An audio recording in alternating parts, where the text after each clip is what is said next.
What it do, what it do, what it do, man. Your boy back in the building, man. Mark 11, man. Once again, man. And this video is basically for those that know better, that know what to do, but they just ain't doing it. They know right or wrong. It ain't like you got to teach them nothing. It ain't like you got to sit them down like a little child and give them the whole rundown like the Lord expects this out of you and the Lord wants you to do this and this what you got to do. And I mean, they know that already. They know the whole 9 yards. But for some reason, they just ain't doing it. They have a conversation with you. They understand everything you're saying. I'm talking about as you talking to them. They like, yeah. I know what you're saying. But it never seemed to strike any emotion out of them. I just want to say, man, why you got to make the Lord come and get you? Why do you got to make the Lord come looking for you? Now, the Lord wants you to do this thing out of submission. And if we submit to the Lord, it make it a whole lot easier for us.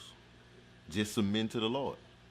You ain't necessarily got to be a person that's perfect or you walking all the way 100. Just taking it one day at a time, man, and doing everything you know you need to do, man. You ain't necessarily got to be perfect in every area. You see what I'm saying? Some of the stuff we know you still working on, I'm still working on. Thing is, when the Lord got to come looking for you, it just might get a little ugly for you. You never know what the Lord has to do. And when I say has to do, it's because he look at you as so much of an importance that he got to do something in your life to draw your attention. That's when he looking for you. It ain't like the Lord don't know where you at, or the Lord don't know what you're doing, or he don't know your heart, or he don't know your thoughts. But figuratively, he looking for you. So don't make the Lord come and get you. It's better for you to go on and submit. It's better for you to acknowledge to the Lord what you know you doing wrong, and just humble yourself and start on that particular area to do what you got to do. Focusing on that area and taking that constant effort to do what you got to do. You know you don't supposed to be doing it. Like I said, we ain't got to have that conversation. We ain't got to even go through that. For those who know what they supposed to be doing and they ain't doing it, the burden is a lot heavier. You ain't going to be able to go out here and do what you got to do comfortably, and you know the Lord calling you, and you know the Lord wants you to be doing something, or maybe you were doing it and you just stopped doing it. Or maybe you felt like it was just so much pressure on you and you just felt like you had to take a little break. Okay, you took your break. Now let's get back on this grind. Let's get back on what we need to be doing. Let's get back on this focus. Let's get back on this mission. Your mission ain't no different. It ain't like when you got to the Lord, you're going to have all this help and everybody going to be there for you and you were going to have such a big turnout on everything you did. You had such this overwhelming support that was going to be there in your corner. No, that ain't how it worked. That might be how they present it. They might be presenting as when you come to the Lord, you know, you just got all this overwhelming help and everybody just there for you. And this big community, they showing you so much love and they there. Man, come on now. And you can ask somebody else who's been doing it for a minute. Clearly, we got a misunderstanding. Look at the Lord. He chose 12 people to make his inner circle. So it wasn't going to be that many people going to be down with you.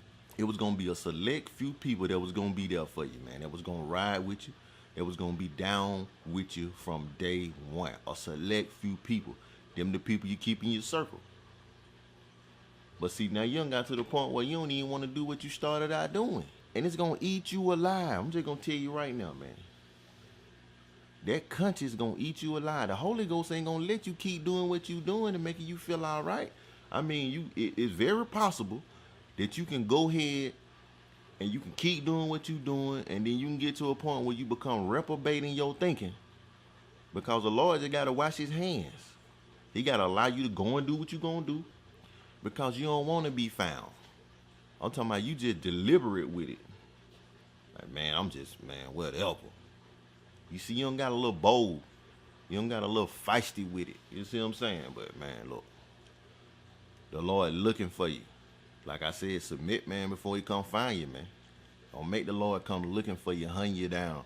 Where the Lord got to bring a bed of affliction. Like the church folk call it, the bed of affliction. Like they got to bring the bed of affliction on you. Don't let that happen to you. For the Lord coming looking for you, man, when you end up in the hospital somewhere, just all of a sudden you don't know what happened. You just got this overwhelming pain. Now you're in the hospital. You know what I'm talking about? 3-4 days. You know what I mean? They put tubes in you and all this and all that. We don't got to go through all that. You just so happen to be in this car accident out of nowhere. Stuff like that happens to you. It's not to hurt you, but it's to get your attention. We know better. The Lord will protect you, but sometimes he'll take his hand off of you. He'll allow that hedge to fall back a little bit, and he'll allow Satan to come in. Because he's protecting us at every particular minute. Everything we do, he protecting us. He with us. Psalm 91 told us that. He with us. He there with us. He making sure we straight. He making sure we good. But then when you deliberately go to a point where you just don't want to do what the Lord telling you to do, that's when it get dangerous. That's when you walking on thin ice. That's when you in a situation where you don't supposed to be in. Now you over here hanging out with people you know you don't supposed to be hanging out with. Now you over here partying and you doing everything now. I'm talking about you justifying it. You don't got to the point where you justifying it in your thinking now.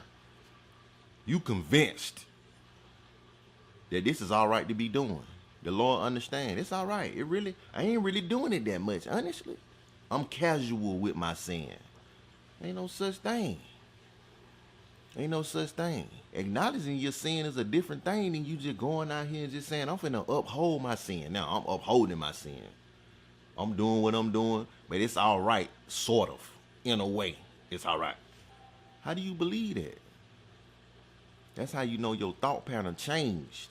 That's how you know the devil entered in and he has convinced you to do what you doing.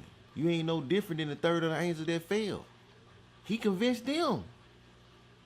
So that's what he got to do. He got to convince you too. And then to the point where you agreeing with the devil now. You used to be against him. You used to fight against him. You used to war against the devil. You were ready to bust that devil head. But now he kind of like your little buddy a little bit now. You don't want to admit that, but he like your little buddy. That's what happened, man. We become friends with the enemy. So now we cool with the devil now. You don't want to say that. You don't want to, you don't want to say that. We ain't gonna even say that. We gonna say that you know what you supposed to be doing. You just ain't doing it. And you know why you ain't doing it. You know why you in a position where it just ain't flowing for you. Them blessings ain't coming like they used to be coming. It got rough for you. It got a little tough for you. The pressure was on. And somewhere you broke. And that happened to all of us. We break sometimes. Sometimes we get to a point where everything pushing us left and right and we just can't get stable. Sometimes we just break. Some people's strength is you know what I'm saying? It's a little stronger than other people, man. Some people just stronger than other people.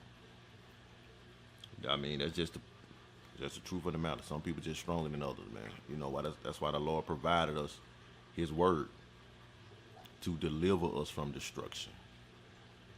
But see, when you get to a point where you fully persuaded in your own mind, I'm talking about negatively, you fully persuaded in your own mind to where now sin is okay now. To where something you used to look down on that, now you all right with that now. Now you can't really tell somebody really what you think about something because you ain't doing what you supposed to be doing. So now you got kind of like tripped up a little bit. So now you don't want to look like you out there with this double standard. You don't want to look like you out here contradicting yourself. You don't want to look like you a hypocrite. So now you can't even really speak freely no more. The devil done turned it around on you. He got you where you can't even speak freely no more. You looking right at people doing stuff that you know you can help. You can speak in their life. You can do something for them. But it's to the point now you can't even speak to them. Because you know you're going to be looked at as a hypocrite. And then within yourself, you feeling guilty. But you ain't got to feel guilty like that. You ain't got to feel condemned like that. It ain't like the Lord ain't going to forgive you. It ain't like the Lord ain't going to take you back in. It ain't like the Lord going to just leave you out there stranded. But you got to humble yourself. That's what it is. The pride. That pride grew. Now you can't humble yourself. Now you kind of bold with it. And you got to humble yourself. You got to settle down. You got to come back to the Lord. What you worrying about? Going to that church and you ain't been there in a while and people looking at you? So what? You worrying about what people thinking? So what? It's time out for the immaturity. It's time for you to get yourself together. We all fall under that same plateau. We all fall under that same plane. We all got to get ourselves together.